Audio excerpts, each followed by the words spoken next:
Hi guys, welcome back to my channel. My name is Ajua and I hope this video finds you well. If you are new to this place, please consider subscribing, and to all my returning subscribers, thank you so much for your support and welcome back.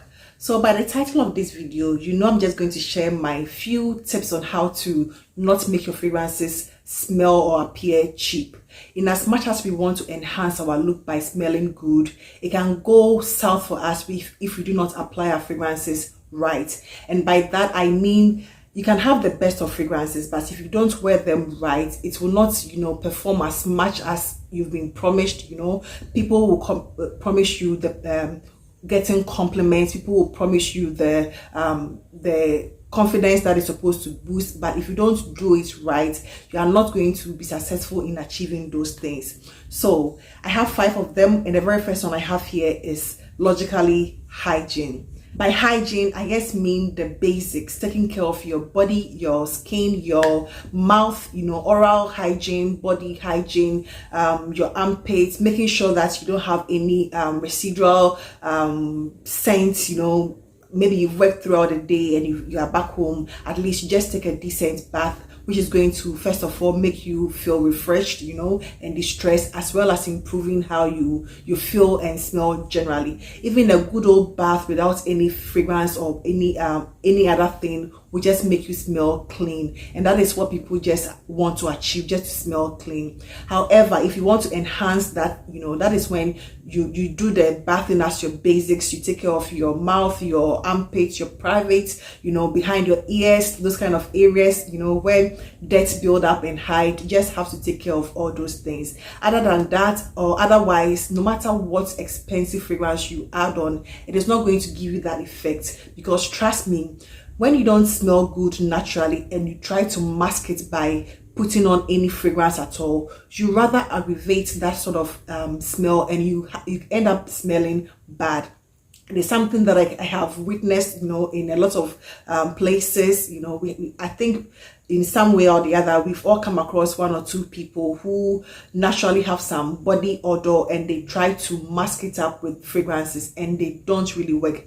What works for you is to take your good old bath, take care of your oral hygiene, take care of your armpits, your privates, in general. And then when you add the fragrance to it, then you get that compliment. It boosts your confidence. You smell good. Everybody, compliments you because you genuinely smell good. They don't compliment you because they feel like you have put on fragrance and they want to compliment you, but it's because you genuinely smell that good. So I come to my next point, which is wearing fragrances for the appropriate place and appropriate time. In as much as a lot of people, people may argue with me, but we all say that wear whatever you want at wherever you find yourself. It is your own money, it is your own fragrance. Yes, I understand that, I appreciate that. However, I just feel there are some fragrances which are sort of meant not to be in certain places. In my opinion, when you put on fragrances which do not suit the environment or the event, it tends not to have the effects that you would want them to have. For example, when I go for events like, let's say, funerals, there are certain fragrances I like to wear because they will not come off as too glamorous, too chic, too inviting people everywhere, because the funeral, or let's say that kind of ceremony or occasion, is not where you are looking to attract a lot of compliments. It is a solemn sort of event or program, and you need to, once you are dressed in your all black or whatever it is, you just need something to compliment you. I don't think you go for funerals and all those things looking for compliments. That is not the main, that is not the main aim, because you're going to mourn with someone. So for such places, I don't think you would want to wear a fragrance that is going to be so beastly, overwhelming, too sweet, too like too much of everything. For me, although that fragrance can be a good one, it is not like, it might not be appropriate for that occasion. Then we come to an occasion like a wedding. For a weddings where you want to just be graceful, gentle, feminine. I don't think you need something too sharp, too beastly, too out there. You just want something that will give you some grace, some elegance, some class. So that is not a place that you're going to put up your skanky, animalic, woody fragrances. Trust me.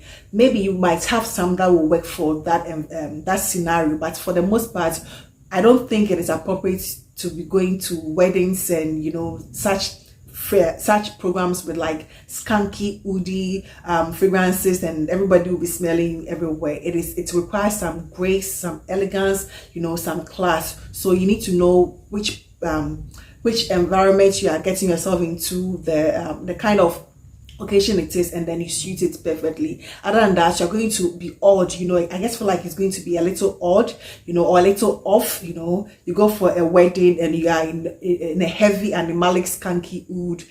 It doesn't sit well, so it generally brings down, the aura or the appeal of the fragrance in general, and it doesn't speak well of you. It doesn't portray you well as cultured. It doesn't portray you in a way that you would want. So there's a time and a place for all these things. I move on to my third point, which I'm going to term as being overly dressed or underdressed.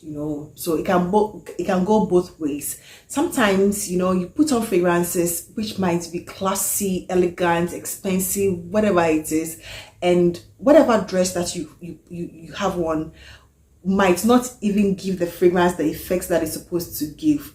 For example, let's say you put on a very sophisticated fragrance, and sophistication can be very subjective, but maybe something that you feel is, oh, this one is like a very expensive, elegant fragrance. And then let's say you just put on like a graphic tee, right, with flip-flops, and some sweatpants. Maybe you're just running out just to grab something. So yes, that is your dress that you have on, the graphic tee, some sweatpants and some flip-flop, and then you just go ahead and put on something like maybe Delina, I'm just giving an example, or something, in the likes, of those kind of fragrances. It is going to work. However, it is going to be more appealing. It's going to be better if you just change that graphic tee for a simple plain t-shirt.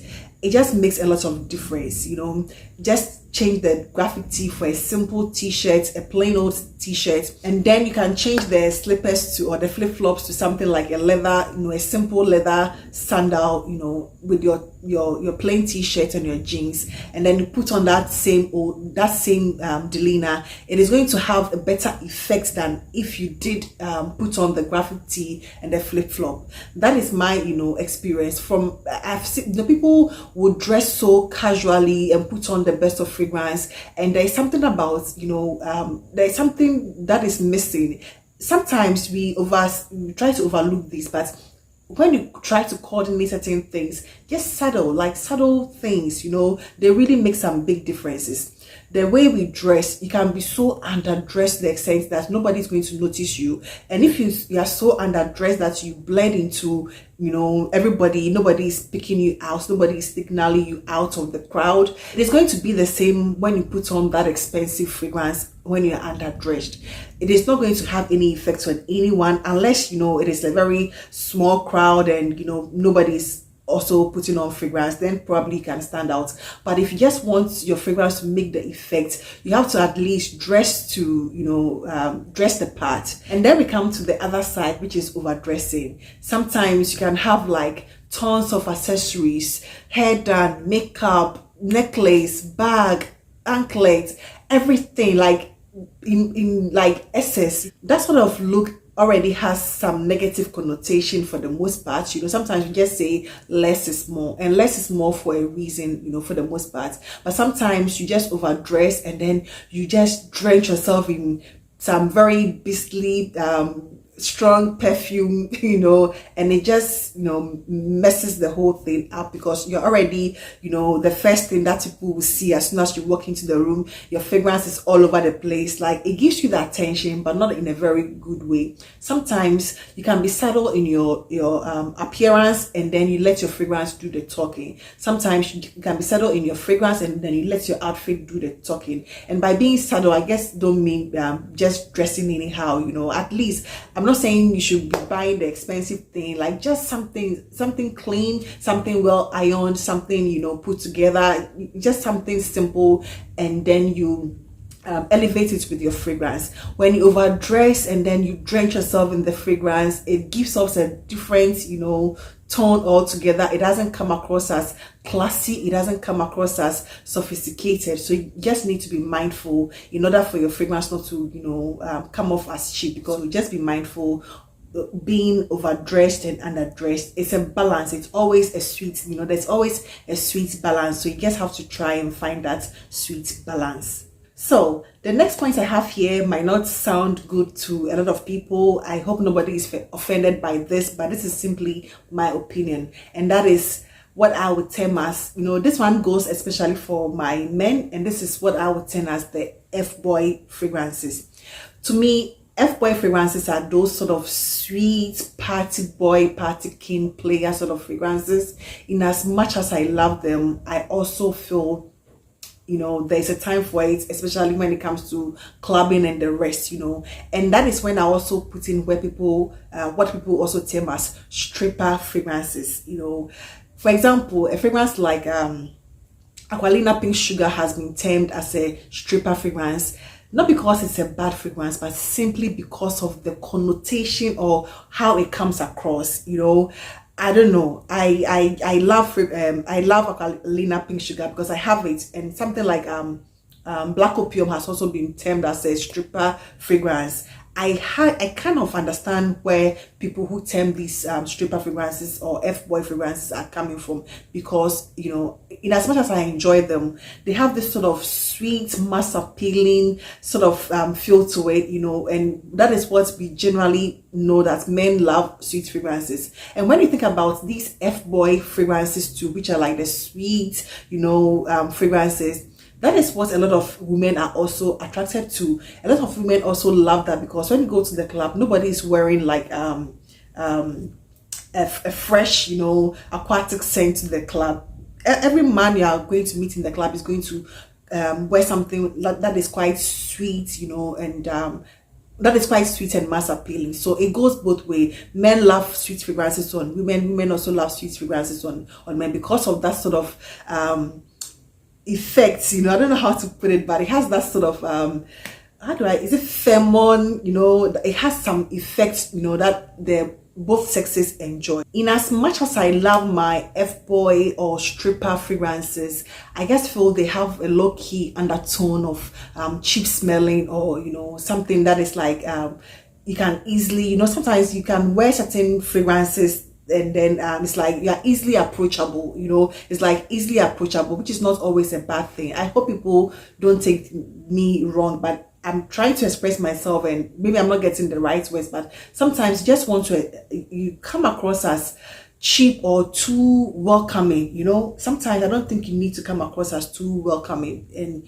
overly approachable, you know. It's like overly approachable. Sometimes it's not a good thing to come across as overly approachable. And some of these fragrances, you know, that have been termed F-boy or stripper fragrances, like the Aqualina Pink Sugar and the Black Opium, gives you that sort of overly approachable sort of feel, you know. And I think that is a reason why I guess it indirectly makes it come across as a bit cheap, you know. So just know what you are looking to achieve by wearing these fragrances. If the aim is to attract a certain category of people, then you can go for it. But other than that, I don't think you constantly, you know, need to be wearing those kind of stripper, you know, or stripper stroke F-boy fragrances. So that is I think that's my fourth point. Then I come to my fifth point, which I would say lack of confidence. It can just be a little charismatic. Charisma plays a lot of role in getting or receiving compliments. You can just not be at a place and you are like stone faced, nothing, no smile on your face, nothing. You come off as, you know, you have a wall on your face, nobody is approaching you, you know, or you have sort of indirectly put up that wall and nobody can give you a compliment, that kind of thing. That is one. But also being, you know, that sort of overly shy, overly introverted, to the point that you come across as not having that confidence, it's not really going to make your fragrance work as much as you would like. I'm not saying you have to be out there, out there doing everything, but sometimes confidence is key in everything. You can have something very simple, but your confidence makes you shine the most in that room. Confidence makes you appear much more happy, much more in tune with whatever you are doing. It's like there's a smartness and some sharpness about being confident or appearing confident, and that is what will make people give you that sort of respect or that kind of association, or would want to associate with you. Once you are confident, it shows in everything.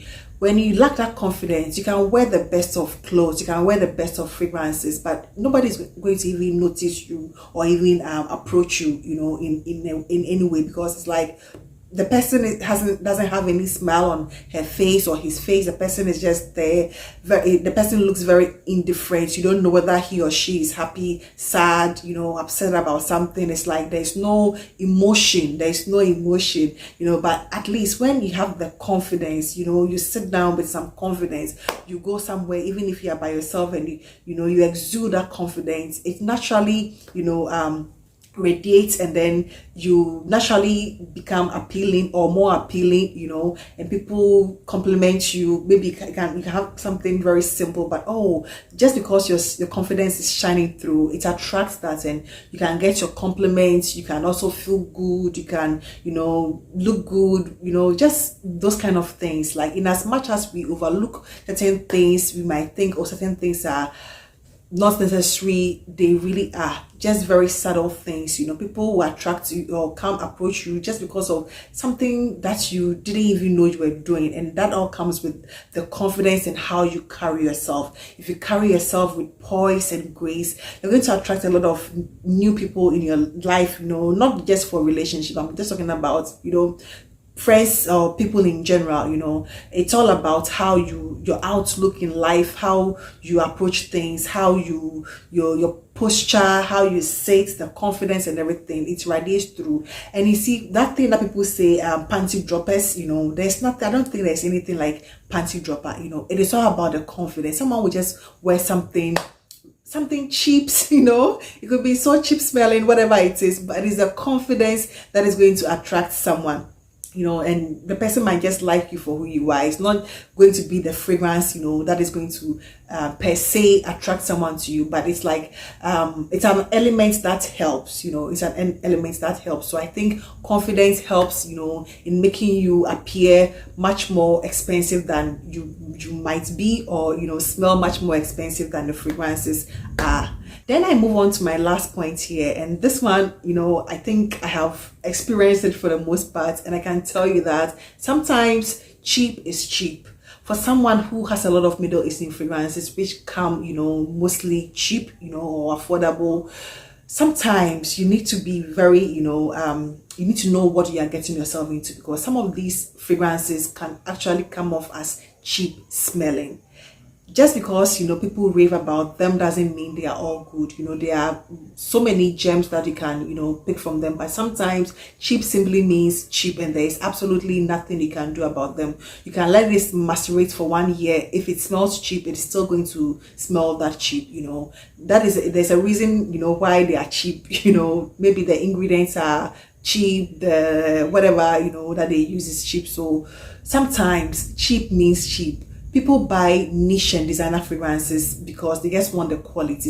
You cannot say, you cannot compare the quality of some Middle Eastern or dupe fragrances to the original. That is fact. You cannot always compare them. No matter how spot on those dupes are, there's an element of cheapness that comes with most of them. Simply because they are cheap.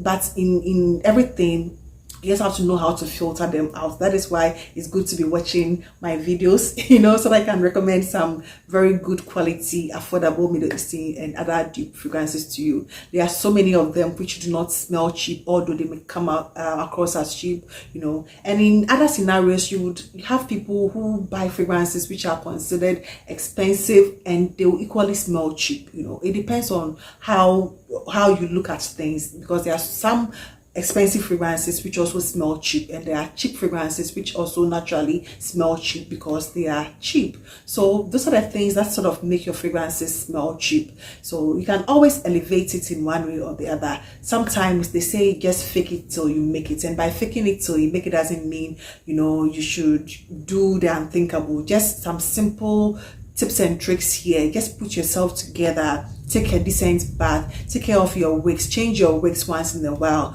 Please don't be wearing the same old wig, you know, for 6 months. I mean, it's common sense. Maybe you don't have a partner who might tell you, but at least change your wigs, change your socks, you know, shave, brush your teeth, and most importantly your tongue. You know, your tongue, it really helps, you know. And just some little, you know, hygiene tips, and how to dress, you know, modestly for the most part, and a whole lot of things help in your overall look, or yes, the overall look. And then the fragrances just are complementary. Do I say complementary? You know, they are just the cherry on top of the cake. They just help elevate whatever look you have. You know, if you have put yourself together and you look so cheap, no matter what expensive fragrance you put on, you are still going to come across as cheap, in my opinion. So that is all I have for you, and I hope this video found you well. Please don't forget to give this video a thumbs up. I would truly appreciate that.